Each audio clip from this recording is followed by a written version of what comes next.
Quinipium, welcome to our Knowing Nipmuc webinar series. We hope that this collection of educational webinars will allow organizations to know Nipmuc better and to facilitate greater understanding between our cultures. Thank you so much for viewing.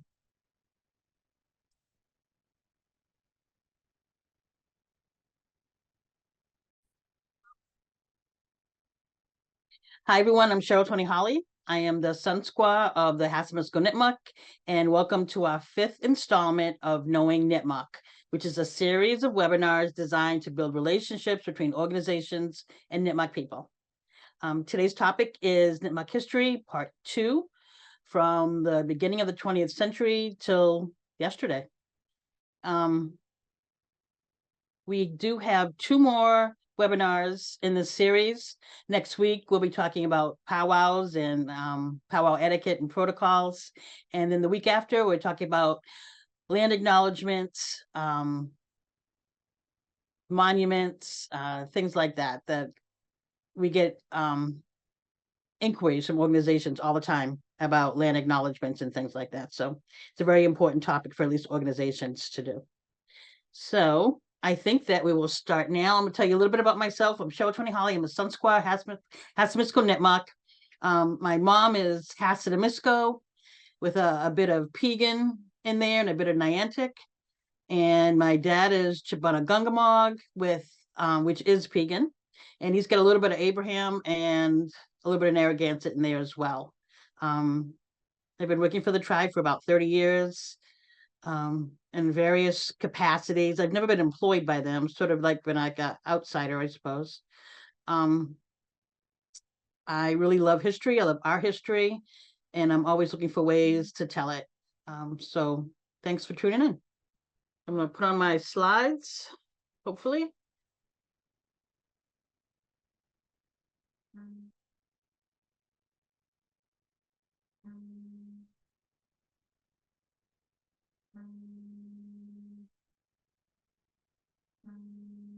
Everybody see? Okay, great. So we're talking about Nipmuc history, part 2, from the 20th century to today. And we're going to review part 1 first. If you weren't here last time, we did this, I don't know, maybe 2 or 3 weeks ago. So Nipmuc people have occupied the same space for millennia. And after the Puritans arrived, they rearranged us, I guess you can say, into praying towns within our areas, but in different spots.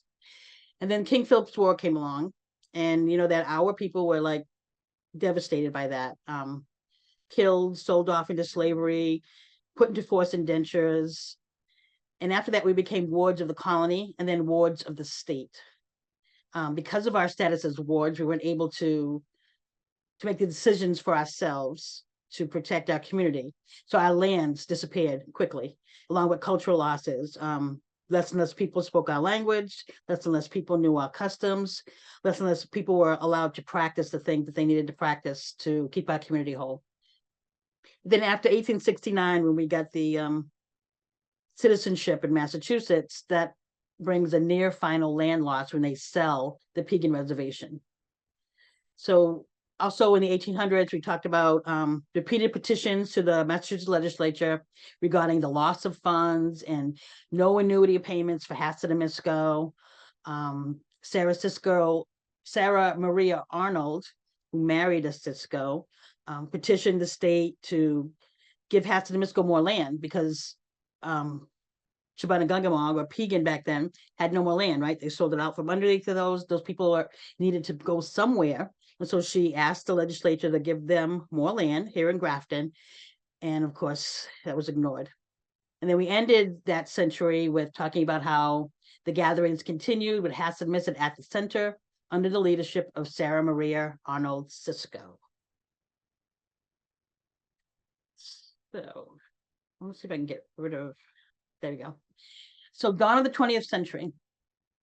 In the beginning of the 20th century, 1900, you have many Nipmuc families living in Worcester, but often different families in the same household. So you would have Piegans living in the same house or the same 3-decker with Hassanimisco folks. You'd have Wabaquasits living in different households with Hassanimisco and Shabana, which showed that even though we didn't have the land base, the common lands anymore, we were still binding together as communities. Also in the 1900s, tribal gatherings continued in June and July. Nipmucs continue to petition the state legislature for monies that are owed them. And the newspaper articles of that time were detailing and supporting our claims. And yet, at the same time, these same newspapers, they start telling the story about the last Nipmuc. You see that a lot. So let's start with the 1900 federal census. So the 1900 census and the 1910 United States censuses both had sections called Schedule 1 for Indian population. Now, in the 1900s, they didn't really do a lot of that. You see more of that in the 1910 census. But for the 1900, despite the number of people that identified as Indian throughout the regular census, there's only this one Nipmuc woman who's identified on this Indian population census. And that is Eliza Hemingway, who was born Eliza Ginger. She's a Hassanimisco Nipmuc who married a Hassanimisco Nipmuc. And here she is, 83 years old, living in Gardner. And her tribe here is called Hassno-Masco, which is, I guess, pretty close to Hassanimisco. Tribal gatherings at Hassamisset. I showed this letter the last time. This is a letter from Sarah Maria Arnold, or Sarah Maria Cisco, who talks about the election day. So gatherings at the reservation happened like the end of June, beginning of July. And they call them election days, but in the beginning, they were more like coming home to be together, like more seasonal gatherings like our ancestors did. These gatherings are both political and social. They verified who was the leader. That's why they called them election days. And this is just prior to when they became public. And the seasonal gatherings, I guess a better example of that would be like the Narragansett Green Corn gathering, which they just had last weekend, the 348th, I believe. So that's what it was. People coming together, coming back to home to be together, to socialize, and to celebrate. Trust monies still unavailable. This here is a petition to resolve for Patience Fidelia Clinton, for annuity payments because she just wasn't getting them and they're still owed.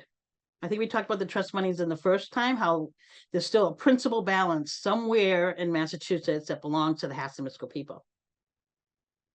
And here's a newspaper article. This is a pretty lengthy one.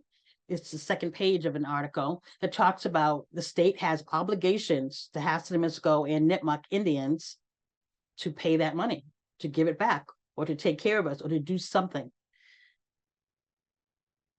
But again, here we go. The same newspapers are talking about the last Nipmuc. This is the last Nipmuc in Mendon.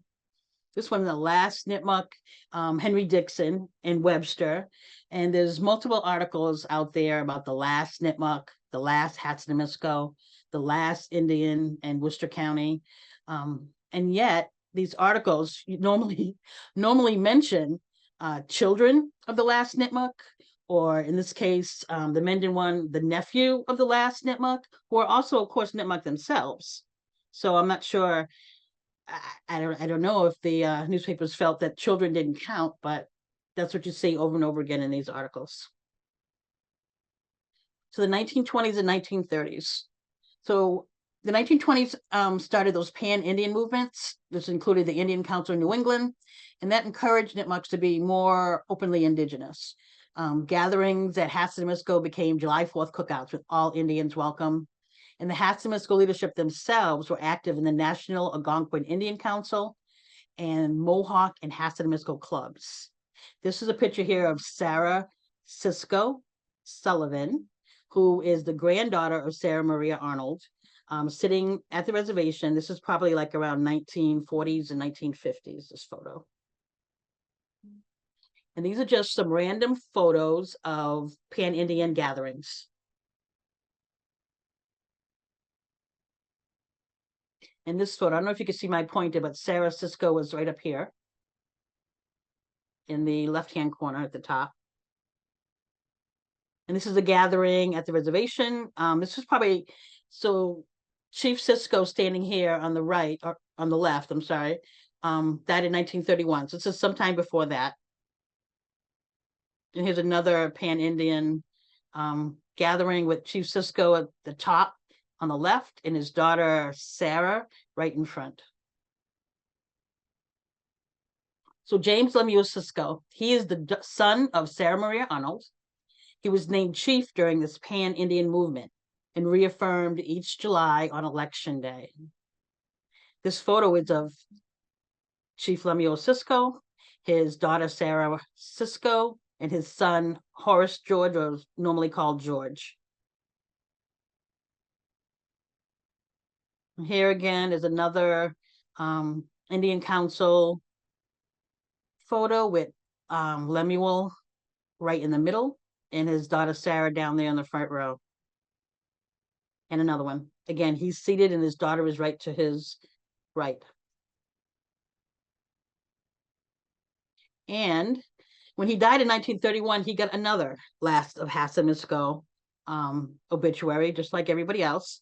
And even though it says right here that he has 4 children, Jessie Mays, Sarah Sullivan, Samuel Cisco, and George Cisco, but yet he's the last.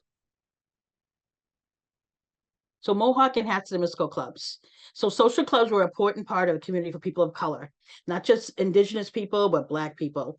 So there were all kinds of fraternal organizations out there, all kinds of ladies auxiliary programs and things like that. And people of color weren't really welcome there, but yet we still had community needs, things that had to happen, things that we had to do for our own people. And so we formed our own clubs. And one of those clubs was the Mohawk Club, formed by Sarah Cisco, mainly composed of other Hassemiscos, but there were other Nipmucs and spouses of Nipmucs as well. This photo is a gratuitous shot of my great-grandmother, Harriet McKinley Anderson, who was the secretary for the Mohawk Club before she married my great-grandfather, Walter Bostick. This photo is courtesy of my sister Zoe. World War II. So annual gatherings are continuing here at the reservation. We've been having flag raisings at Hassemisco that show the patriotic spirit of tribal members. Hassemisco leadership made a claim to Lake Ripple in Grafton and wanted land rights if the lake were drained. So Lake Ripple is not a real lake. It was created by dams to supply sport for the town of Granton. So Sarah Cisco also made numerous requests to both state and federal governments for funds to upkeep Hassemisco. And this photo is a World War II photo, 1943, of Albert Toney, Frank Toney, and Frederick Toney. They were home on leave for the funeral of their father. So Sarah Maria Cisco Sullivan, she was a Sunsquaw, just like her grandmother. She was born in 1884, died in 1964. She corresponded regularly with state, federal, and local officials about her Indigenous rights. She sought protection for the reservation, and she was a fierce advocate for everything Nipmuc. So this is one of the women that we owe our whole existence as Nipmuc people to. They kept that reservation secure. They kept the community going. Without them, we might not be a community today. So again, this is the same photo, Sarah as a young person with her father and brother. And this is an older picture of her, probably in the 50s, judging by the cars behind her. This is a picture of, I think it's Mabel Babcock or Mildred Babcock. She's Narragansett. And then Zara, Sarah's daughter in the middle, and Sarah at the end. This is at the Narragansett powwow, and the Narragansett Indian Church is in the background. And this is, so they worked with a lot of outside organizations on things like reenactments and parades and things like that, just to keep Nipmuc in the open eye of the public. And this is Sarah here with some reenactor there. So post World War II, 1960, this is when we start nation building, like building a community that will last into the future. You know, not just working on things for the reservation to keep the reservation going, to keep the small community going, but to work towards building something for all of us, for all Nipmuc people that will last, that our children will still be here, our great-grandchildren will still have something. The photo here is Sarah and Sarah at a powwow in front of the homestead. So the annual Indian Fair continued at Hassanamisco. By this point, people are spending the weekend camping on the reservation. And Hassanamisco during this time provided leadership for the Worcester County National Algonquin Indian Council. The Nipmuc Indian chapter of Worcester was formed amid disputes between Worcester Nipmucs and the Cisco family. And to talk about that a little bit, so Sarah Cisco was a Sun Squaw. She was the undisputed leader of Hassanamisco, and that was verified every July when they came back for election day. But the Nipmucs in Worcester, and remember there was a big community of Nipmucs in Worcester beginning in 1900, disagreed with that. They wanted some of that. They wanted some privilege as well, and Sarah was against that. Sarah also made numerous requests for federal assistance to the Indian Claims Commission. The dispute between Worcester Nipmucs and the Cisco family is based on many things, many internal things that Nipmuc people are still dealing with, unfortunately. And we also participated in the North American League of Nations. So Sarah was very big on national organizations and partaking in those kind of organizations and state and federal funds and things like that. She was very broad in her community look. This is a picture of some Ciscos. And this is a picture of Joe Vickers and his wife. So another thing that Sarah did is to allow sub-chiefs. So George Wilson was a sub-chief, Carl Bates was a sub-chief, and this young man right here, Joseph Vickers, was not only a sub-chief, but a medicine man. And his son, Walter Vickers, would go on to become chief of Hassanamisco 2 generations after Sarah. So the 1960s, this is a picture of the fair back in the 60s. The Hassanamisco fair date was finally set for the last Sunday in July. That's when they made it permanently, the last Sunday in July. Massachusetts Indian Day was also created back then in August, though I don't believe we still celebrate that. The Hassanamisco Reservation Foundation was created in 1962 to protect the reservation and keep it in the hands of the Cisco family. And that foundation document is still valid to this day. Nipmucs, through the leadership of Zara, not Sarah, but Zara, were finally giving dredging rights to Lake Ripple, meaning that if they ever had to dredge the lake bottom, anything that they found, any artifacts that they found would belong to the Nipmucs. So Zara Cisco Bro, she was born in 1919. She created the very first Nipmuc tribal roll. She petitioned the state for the return of 500 acres in Grafton, which was denied. That was an old state hospital, state mental hospital, on the part of it in Grafton, part of it in Westboro, that had been vacant for some time. And Zara had created an entire plan called Newtown for Nipmuc people to live there, to farm there, to work there. And it seemed like the state was going to turn it over to us when Tufts University decided they needed a location for their new veterinary school, Cummings Veterinary School. And the state ended up selling it to Tufts for $1 and sort of dashed the hopes of Nipmuc people.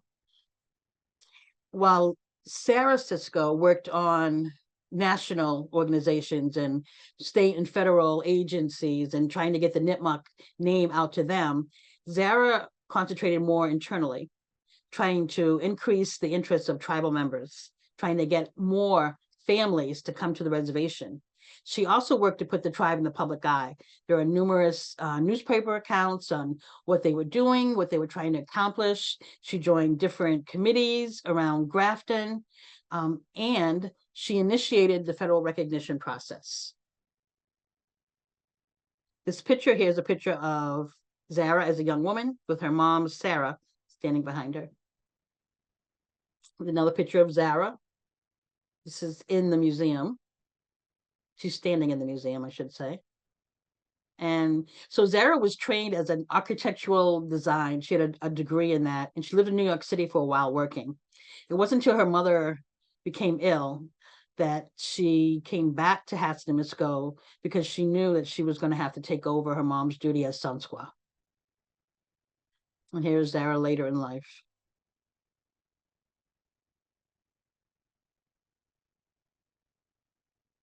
The 1970s, again, this is another photo from, I think it's really the 1980s, at the Hatsanimisco Fair. So the Massachusetts Commission on Indian Affairs was created in 1974, and Zara had a part in that. Nipmucs from other family lines become more active in the Hatsanimisco Council. Prior to this, in Sarah Cisco's time, it was really just Cisco family members or Hatsanimisco people in there. But Zara, because she's, like I said, she's working to include more Nipmucs at Hatsanimisco, she started including more Nipmucs from other family lines to become more active. In 1976, the Commonwealth of Massachusetts recognizes the Hatsanimisco Nipmucs. That's Executive Order 126 that everyone talks about. The Hatsanimisco Council, we already talked about this, how they forwarded a petition and plans to the governor for a Nipmuc town that was defeated. The 1980s, this is a picture of Zara. She's sitting in the chair. This is another fair picture. 1980s, so Chibunagungumog Band, which is our sister band. There are two state-recognized groups of Nipmucs in Massachusetts, Hatsanimisco Nipmuc and Chibunagungumog Nipmuc. Their band was formed in 1981 out of members that were in Hatsanimisco. And then they had land donated to them for a reservation in Thompson, Connecticut, which they still use. And then the federal recognition process begins in earnest. The Reno Report, written by Stephen Reno, a researcher, becomes a petition for the federal government for recognition. And then Chibunagungumog starts powwows in 1982. And the Hatsanimisco Sachem, meaning Zara, and the Council of Elders appoint Walter Vickers as chief in 1982. And the New England Native American Institute, NENI, was formed in 1982 by Nipmucs and other interested parties. And I only mention that because the Nipmuc Tribal Acknowledgement Project is formed from NENI and becomes very important in the federal recognition process. Walter Vickers, born in 1937. Again, he's a Hatsanimisco chief by 1982. He leads the tribe in this federal recognition process, and he was part of the formation of the Nipmuc Nation in 1995. He also made sure that the Hatsanimisco Indian Fair stayed alive and on the last Sunday in July. And here he is nowadays. So the federal recognition process or federal acknowledgement process. So what that is, the United States of America, acknowledges the inherent sovereignty of an Indian tribe or community and moves to establish a government-to-government relationship with the sovereign tribe. So they're acknowledging inherent sovereignty, which can't be granted by another government. They're not giving you sovereignty. They're acknowledging the sovereignty you already have. And that sort of sovereignty can only come from within people being governed. So treaties recognize the sovereignty, this inherent sovereignty, when they seek agreements with native tribes and groups. So again, the federal recognition process or the federal acknowledgement process does not give a group sovereignty. It acknowledges the sovereignty that you already have. And in this picture is Spotted Eagle, again at a fair. So this is what the federal acknowledgement process looked like for Nipmuc people, the Hatsanimisco Band. Zara sent in a letter of intent to the BIA on behalf of the Nipmuc tribe in August of 1980. And then almost 21 years later, we were a Nipmuc nation by then, and we received a positive preliminary finding. But just 2 days later, on January 21st, that positive finding was overturned by the Bush administration. And in September of that same year, 21 years and 1 month after Zara sent in her letter, we received a negative preliminary finding for recognition.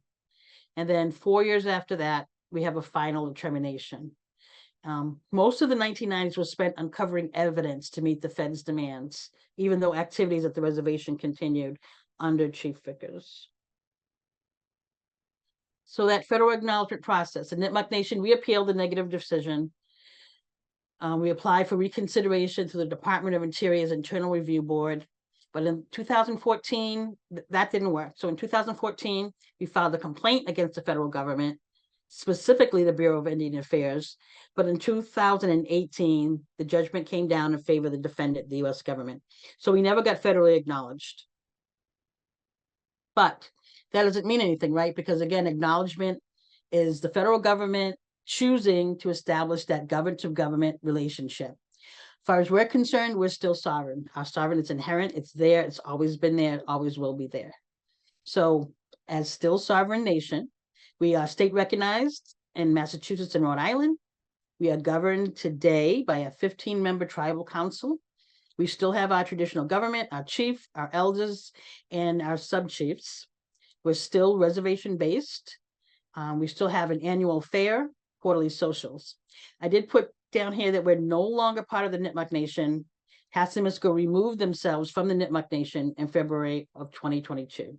And this is our sign when it was so nicely cleaned up by the Boy Scouts. That was placed there, like 100 other markers all over the state in 1930 by the government. So Squaw Nipmuc means Nipmuc women. So we're very slowly returning to a matrilineal or matriarchal society. If you remember, Sarah Maria Arnold was a Sun Squaw back in the late 1800s, followed by her granddaughter, Sarah Cisco, and her great-granddaughter, Zara Cisco Bro. So today we have a Sun Squaw who was a female leader. We have an Elders Council that's almost all female. And then we have Squaw Nipmuc Wanchuk, which means wise Nipmuc women. And this is a picture of those beautiful women right there.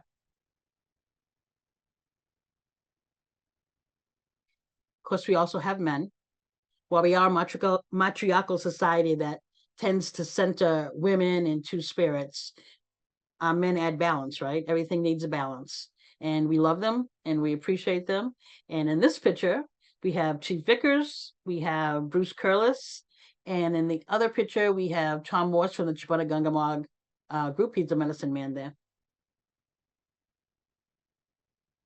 Language reclamation. So we have an active language program. The language program actually started in the 1970s at the Rhode Island Indian School in Providence. We Nipmuc speak a combination of L and N dialect Algonquin, and our primary texts include the Algonquin Bible. We currently offer on-site and online classes. Our language instructors today, 2 of them were apprentices to the person who we owe this language reclamation project to, which is David Tallpine. So he was our language teacher for many years. He learned the language as a boy, and he loved it. He loved learning about the language. He loved researching it. He loved teaching it. And we owe everything to our language program to his. So how does a sovereign nation move on or keep moving on? Part of that is self-sufficiency. You know, we have to take care of ourselves. We have to take care of our people. We have to make sure that we have a future going forward. So part of that is our food sovereignty program. We do a lot of historic preservation, including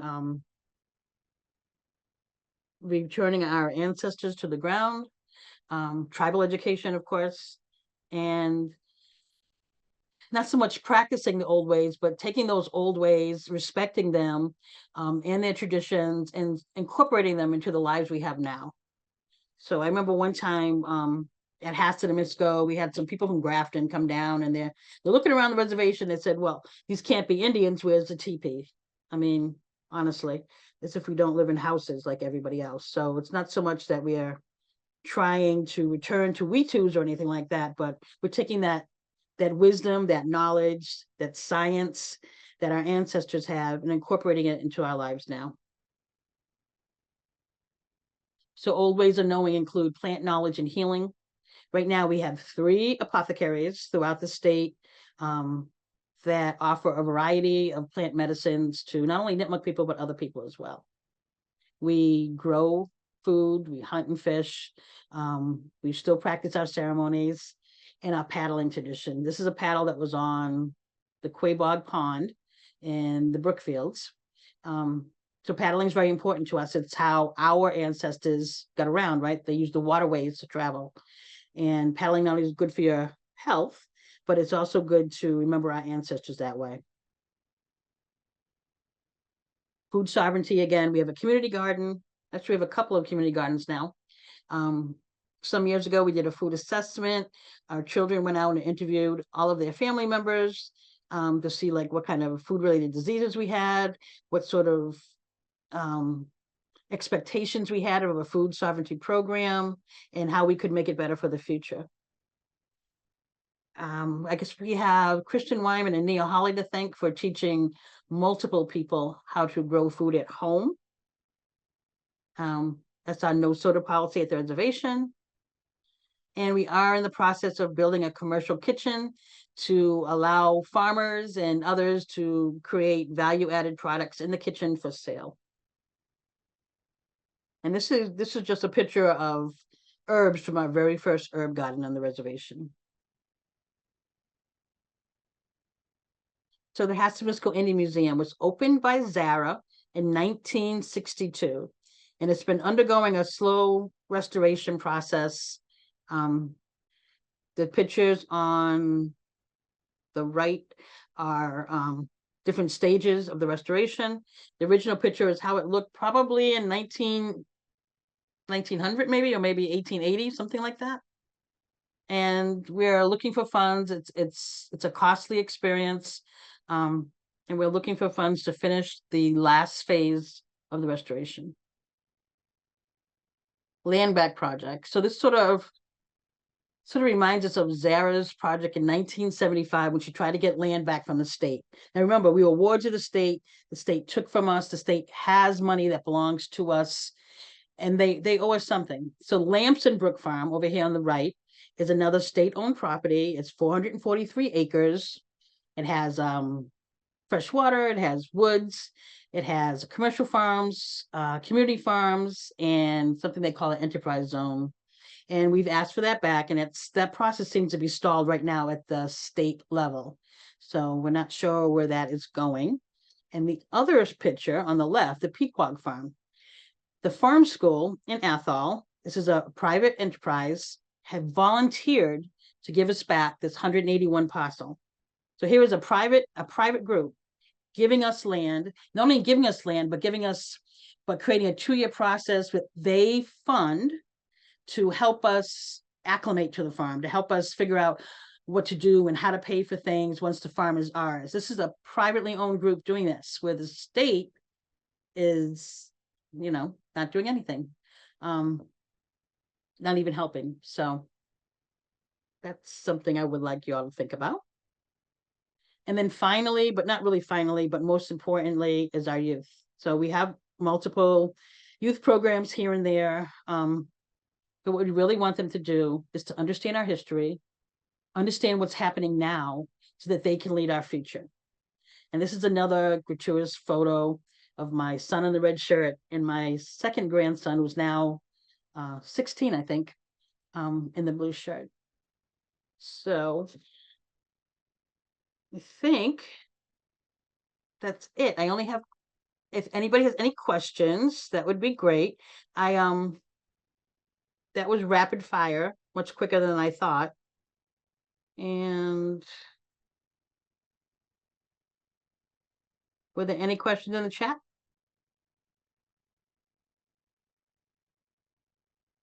Let me see if I can unmute people. No questions in chat, but I do have a question. Can you put back up or just tell us what was that website for the Nipmuc language .org something? Yeah, I'll put it in the chat. It's nipmuclanguage.org. Thank you.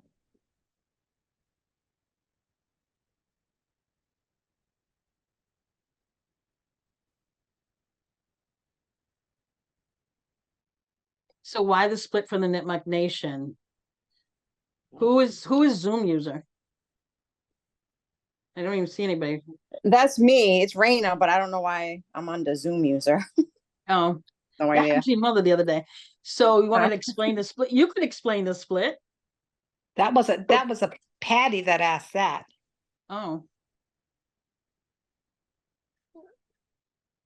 Yeah, so Nipmuc Nation was formed in 1995 by three groups: Hatsanimisco, Chibunagungumog, and the Nipmuc Tribal Acknowledgement Project, which was an offshoot of Nenai that became very important because it mobilized a lot of families that weren't part of Hatsanimisco or Chibunagungumog, like Worcester Nipmucs, for instance. So the NATAP group, Chibunagungumog, and Hatsanimisco all formed Nipmuc Nation in 1995 for the sake of federal recognition. Chibunagungumog left in like 96 or 97. They weren't in the group for very long. And then the NATAP folks, so when we get back our first negative finding, what they said was that it should be all Hatsanimisco. The other families don't really belong. It should be Hatsanimisco, but that's had the continuous existence, not the other groups. So in 2002, we made the unfortunate decision to remove those families, something that we are still trying to recover from. And so that left only Hatsanimisco under the Nipmuc Nation umbrella. And if you look at Nipmuc Nation's articles of incorporation, they were incorporated for that purpose, for federal recognition. So when federal recognition was over, when the last appeal was exhausted, when the last everything was done, the traditional government, meaning the chief, I'm not sure if it was me or Chief Vickers, and the Elders Council asked for those people that were removed to be put back on. That was in August of 2020, so I was the chief then. And that didn't happen. We asked for elections because there had not been any elections for 8 years. That did not happen. And then there were other more personal, private things that happened within the tribe that made Hatsanimisco decide to leave as well. So that left Nipmuc Nation empty and back to being a nonprofit. So that's why we split. And we don't feel as though, I don't know, I guess we don't feel bad about it. We don't feel that those Nipmuc, that any Nipmuc is less than us. We want to go back to what Sarah and Zara as Sonsquas started years ago, to have all Nipmuc people at Hatsanimisco, because that is the land base, that's the continuous presence, and we're all related, we're all cousins. There's no reason for us not to be together. And so that's what we've been doing. We've been putting all those people back, that Nipmuc, they're Nipmuc blood. We're putting them back. We're welcoming them home. We had a coming home celebration in July of this year. Yeah, I mean, Nipmuc people deserve to be recognized. They deserve to have a voice. We're talking about our future. You know, you can't keep things down to 60 people and then expect to have a future. So any not a question I wanted to answer, but any other questions? I do have a question. Hi. Hi. I do have a question. The last clip you were showing that we are state recognized through Mass and Rhode Island, I was only told was just Mass, not Rhode Island. So that's a reference to a very old document from 1934, maybe. Oh, okay. Where the state of Rhode Island recognized Nipmuc, Wampanoag, Narragansett, and one other group that I don't think exists anymore, Sakonets or something like that. I don't think they exist anymore though. So that's that reference. So now, are we still recognized with Rhode Island or no? So we consider ourselves to be still recognized in Rhode Island. It's probably not an official thing. We're not federally recognized like Narragansett. Yeah, it's just a state thing. Yeah, it's a state thing. Because I was just wondering I know we're not federal, but I was wondering, does Rhode Island actually, recognize us? Yeah. So can I ask you? I don't think I know you. Yeah, I was at the event. I'm Kenya Stallworth. Okay. I met you. What family are you from? The Hazards. Dawn has it. Okay. Well, we're cousins then, right? Yeah, we're all cousins. On here, we're all cousins. Okay. Any other questions? I'm new, so I'm still trying to know names, and I guess I was told my grandpa's Freddie has it, so I'm new. So Okay. don't shoot me. I'm still learning. No, we want people to ask questions. I mean, that's the whole point of having these, is that so many people don't know what's going on, and we want people to ask questions. So if you guys have questions, hit me with it. And I do have one more question. What's nagging me? When we had the homecoming, I mean, I just noticed that no one didn't really know each other, but I noticed a little bit, it just been a lot of separation, and I noticed between family, a lot of anger, hurt, Yeah. and pain. And knowing I'm new coming into this, it's pretty sad, you know. And it seemed like everyone is pointing fingers, but at the same time, it's none of our fault because what our great grandpa did or our great grandmother did, we're just here. But yeah, I just know there's a lot of separation, a lot of hurt and pain, a lot of anger. It's just really sad with the family. I just Yeah. hope, I pray that everyone get along.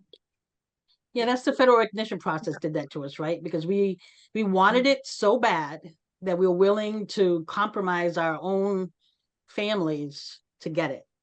Yeah. And yeah, it tore us apart. And that's what we're trying to rectify right now. I mean, I think that Hatzimisco was very patient in waiting for Nipmuc Nation to undo the damage, but it didn't happen, and that's fine. Everybody makes their own choices, but we chose our families, and we chose to reunite with them, and that's what we did. So we don't think that everyone's going to be happy overnight. It's only been like a year and a half, right? Yeah. We don't think that everyone's going to be happy overnight. We don't think that everyone's going to come together and sing, what is it, Kumbaya or something like that. No. I mean, it takes time. It took time to break us down, right? It took 30 Mhm. years Yeah. of federal recognition process to break us apart. So we're hoping that these are the first steps to bring us back together, because we need to be back together. We don't want to be extinct in 50 years, right? No. Or 100 years. We don't want to be extinct at all. We don't want our ancestors to be forgotten. We don't want who's here today to be forgotten. So yeah, it's going to be a long haul, and it's pretty painful right now, but we'll get there. We'll get through. Yeah, it's a lot of pain. Elliot has his hand up. Good evening, everyone. Sorry if I sound like I'm congested, but I am. I'm just curious a little bit, Cheryl, like what the process is with the state. I feel like a lot of folks have difficulties, but like at what point, like what gets submitted to them, and like, is it like a permit process? Because I know that process pretty well at DCR, but I'm just kind of curious what the process is of trying to reclaim our land from the state. So, I mean, so there's lots of processes going on, I guess. So the Lamson Brook Farm was put up for, I guess, for sale. So there was legislation passed back in 21 saying that, people can put in RFPs and you can get this land back. And we're like, wait, hold up. I mean, you didn't even ask us, and this was our land to begin with. And so we're willing to put in an RFP, but the state has stalled in that process. Some of it is due to town members that didn't want Nipmuc people there. Saying, oh, we're going to take their land, we're going to build a casino, and all this kind of nonsense. So we went through all of that. That seems to have been resolved for it now, but it's stalled at the state level. So it's not like there's like an office that you can go to at the state to get land back. It's just, I mean, look at everybody before us who asked the state for land back, knowing that the state owes us, who knows how much that money is worth now, maybe millions. I have no idea. So it's really a hard road, and it's really no charted path to get there. and we just don't have enough support either. Jim Peters is on the line. Jim, what do you think the chances of the state giving any indigenous group land?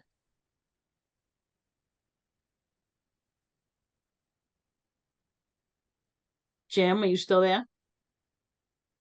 No, Jim's not answering. How about you, Troy?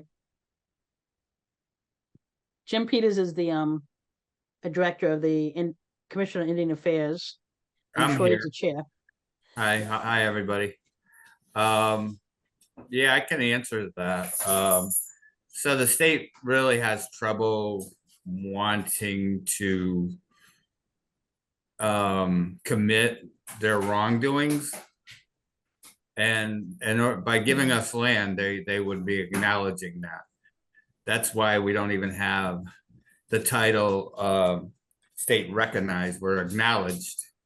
It's all about legislation, and it's about contacting your official legislative officials, and we can do that as we grow as people to petition for that stuff and talk to these people that's supposed to support us and file a complaint.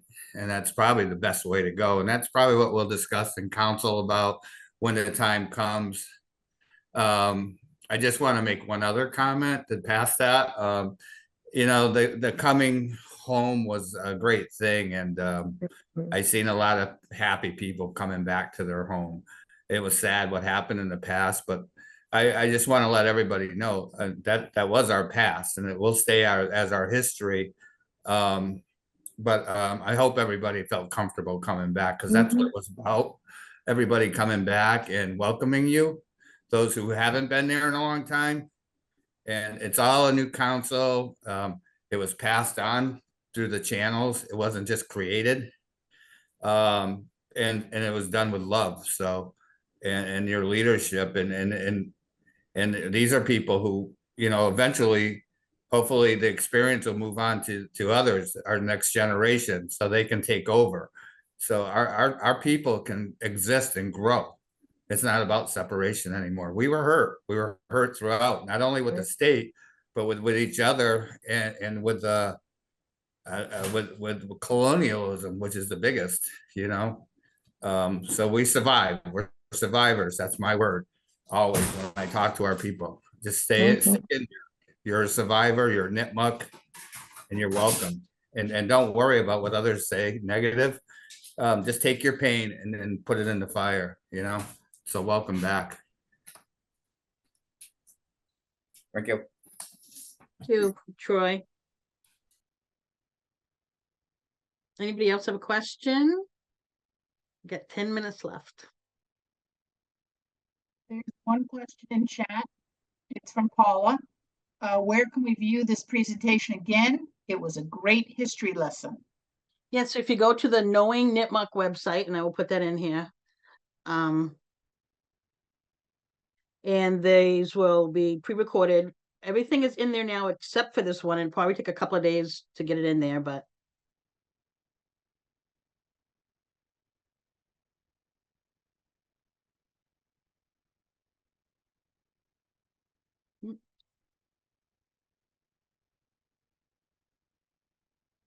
so if you go to that site, you should be able to see all the videos. Mary or Dee?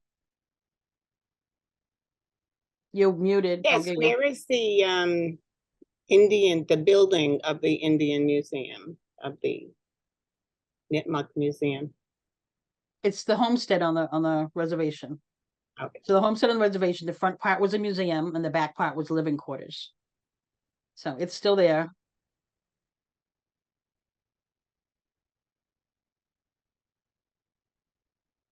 Any more questions? So next Wednesday, please join us for powwow etiquette with Bruce Curlis. And the Tuesday after that, the chair of the Commission on Indian Affairs, Troy Phillips, will be talking about land acknowledgements. So that's very important. So please join us. Any more questions before we sign off? Kadabadamish, and thank you for watching. All videos are available at the Hats of the Misco Nipmuc Band website. at www.nipmucband.org. At Anonymous.